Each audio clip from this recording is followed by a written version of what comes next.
Yesterday, someone shouted, "If the Pope says that again, I will leave the church."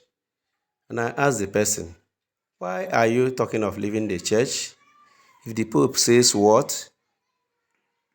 He said he heard the Pope said that priests should bless same-sex marriage. "Have you read the document?" He said no.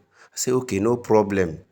I want to remind you something that St. Francis de Sales said concerning people who may allow their faith to be destroyed by what they don't understand, or what we can call scandal.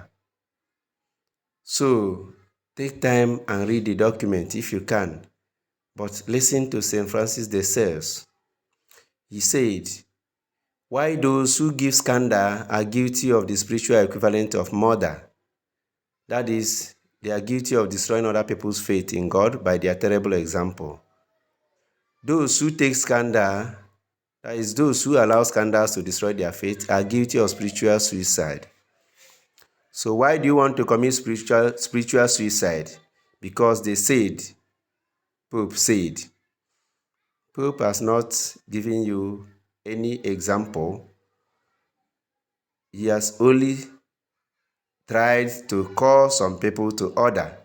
Those who want to mislead the church, who already tried to institutionalize an error.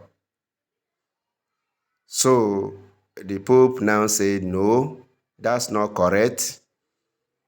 That's not correct. So the document is not about blessing of same-sex marriage. It's rather calling to order those who have misunderstood or have deviated from the official teaching of the church. So the Pope has reaffirmed that marriage is between male and female, man and woman.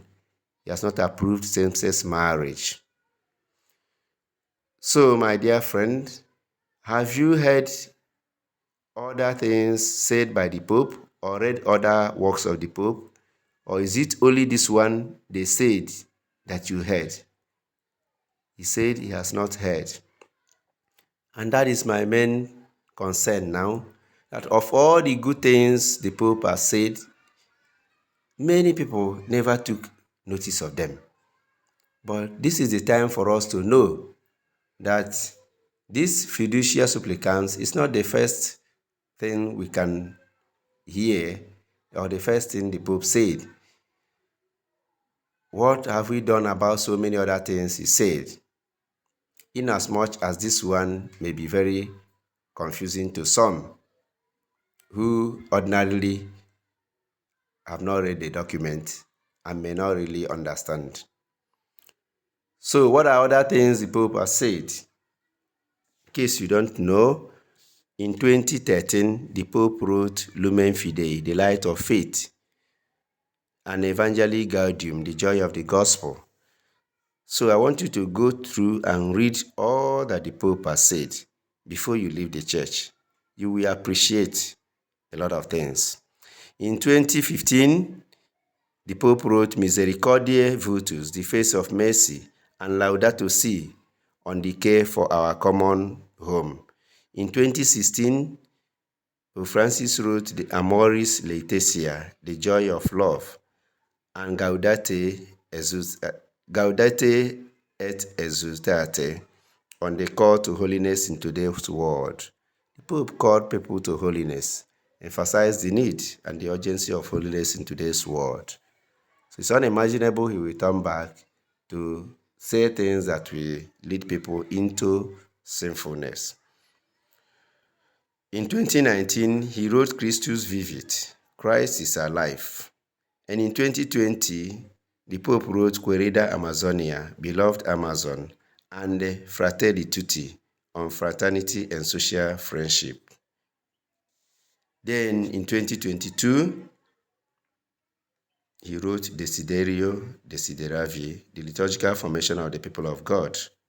And in 2023, he wrote Laudate Deum, which is an apostolic exhortation to all people of goodwill on the climate crisis.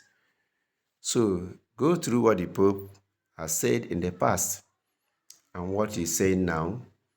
Leaving the church is not the best way. It is not just the best option.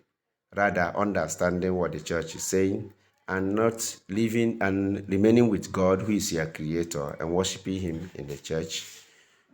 God bless you. Don't let what people say the Pope said make you leave the church. Remain and remain blessed.